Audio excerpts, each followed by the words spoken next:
Mr. Chief Justice, Governors Daniels and Bayh, Senator Coates and Donnelly, Lieutenant Governor Ellspermann,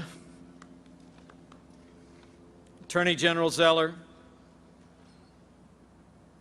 Secretary of State Lawson, Superintendent Ritz, President Pro Tem Long, Speaker Bosma, members of the Congress, of the General Assembly, the Judiciary, other state officials, friends, fellow Hoosiers, Mom,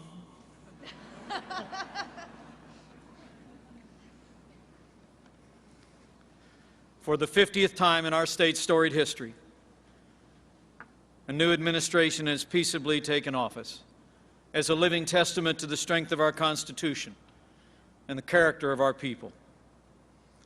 I am humbled by your trust, honored that you've chosen me to serve, and I am eager to be the governor of all the people of the state of Indiana.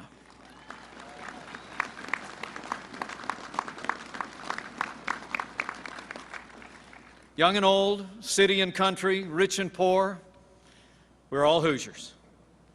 And as Indiana approaches our bicentennial, I know that together we will all write the next great chapter of Indiana history.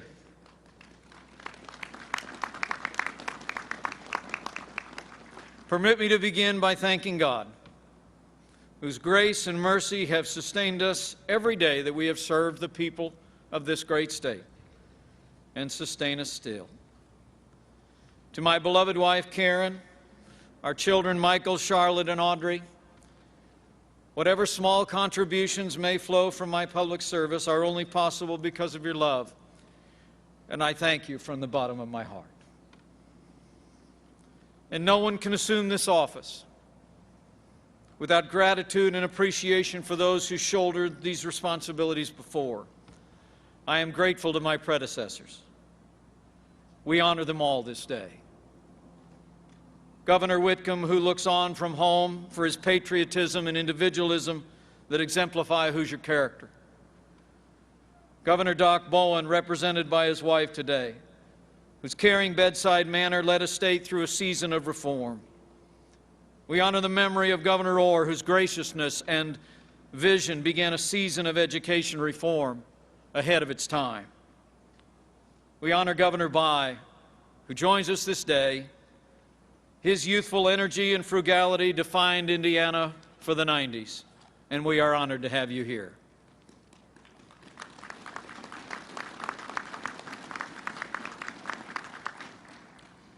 We also honor the memory of Governor O'Bannon, represented here today by his beloved wife. His civility and goodwill remain vivid examples for all of us in public life. And we honor Governor Kernan, who watches from afar today. He steadied us at a time of shock and sorrow and faced, with determination and grace, challenges he had not sought. And Governor Mitch Daniels, on behalf of a grateful people, I thank you and Sherry for your service, for leaving our state the fiscal and administrative envy of the nation. It's a good thing I'm only succeeding you, because no one will ever replace you.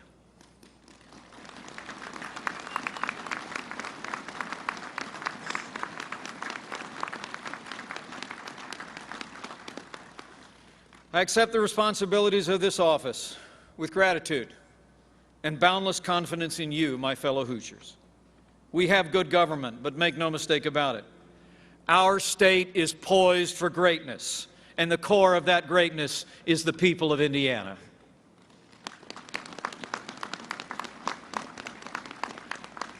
Hoosiers have strong opinions and stronger hearts. They're hardworking, honest, patriotic, and best of all, generous to those in need.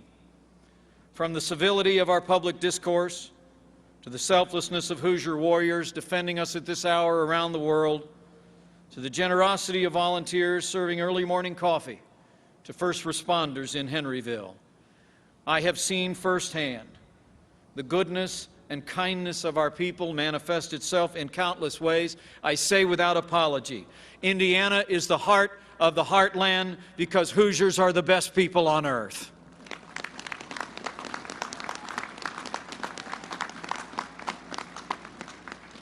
Now, no one pretends these times are easy or that the challenges we face are small, but we Hoosiers are a resilient lot. It's been that way from the beginning. Indiana was the first state born in the aftermath of the War of 1812. Our state was not settled by seekers of gold or fortune or people who dreamed of a life of ease. Our forebears were builders, farmers, people of fortitude and courage, men and women who chose to brave harsh weather, hardship, to build their future and build a new state in an untamed land, a land one young Hoosier called, quote, a wild region with many bears and wild animals in the woods. That Hoosier was none other than Abraham Lincoln, describing the state where he grew from a boy to a man, where his family would carve themselves a meager livelihood from the wilderness forest, a state where he would bury his mother and sister before his 21st year, where he learned the Hoosier values that would guide his life, his service, and would lead our nation through the fiery trial of the Civil War. As Governor Otis Bowen often said, Lincoln may have made Illinois, but Indiana made Lincoln.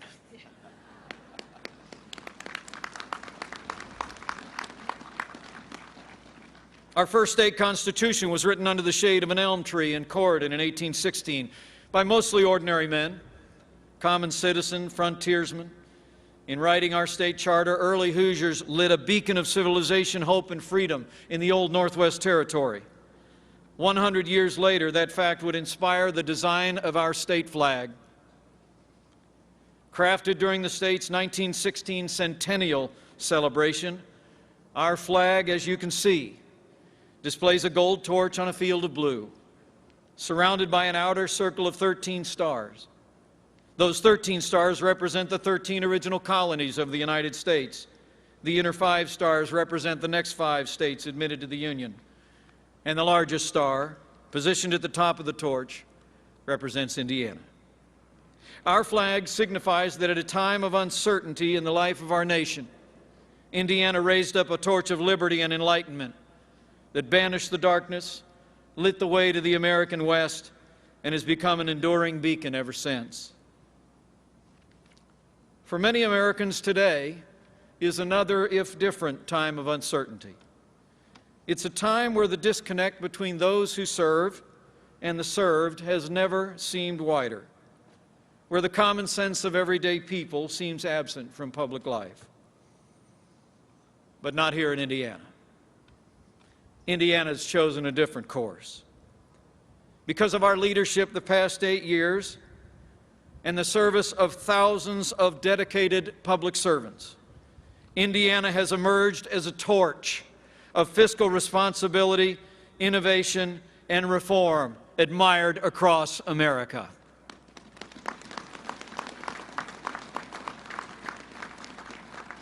While many of our sister states, some on the coast and some nearby, are struggling, our state is poised for an era of growth like no other in our lifetime. This is our time to shine. But to whom much is given, much will be required. We dare not squander this moment with complacency or self-congratulation. With so many Hoosiers hurting in this economy, we must meet this moment with resolve, determined to leave our state more prosperous, our children more prepared, and our communities and families stronger than ever before. With so many families and businesses struggling just to get by, we have no choice but to remain bold, optimistic, and relentless in our work until good jobs and great schools and safe streets and strong families become the hallmark of every community in our state. This we must do, and this we will do. If the past 8 years has shown us anything, it's that Hoosiers are willing to do hard things, to embrace change, to demand a government as good as our people, to build schools of promise and policies that will ensure jobs and opportunities for this generation and the next. Now, to do this, we must continue to live within our means, hold the line on spending, and let Hoosiers keep more of their hard-earned income. We must work together to put kids first. You know, there's nothing that ails our schools that can't be fixed by giving parents more choices and by giving teachers more freedom to teach.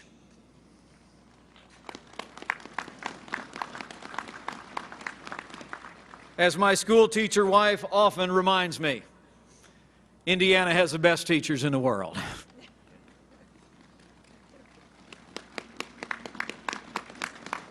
And because our present challenges are not just economic in nature, we must also seek ways to strengthen the institutions that nurture the character of our people, most especially the family. This is Indiana's moment. We can once again light the way. We can put Hoosiers back to work and make Indiana first.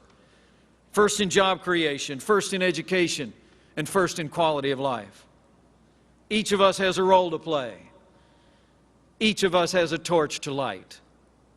Whatever it is you can do, do. Improve yourself and you will improve your state. Invest in Indiana with your time and talent.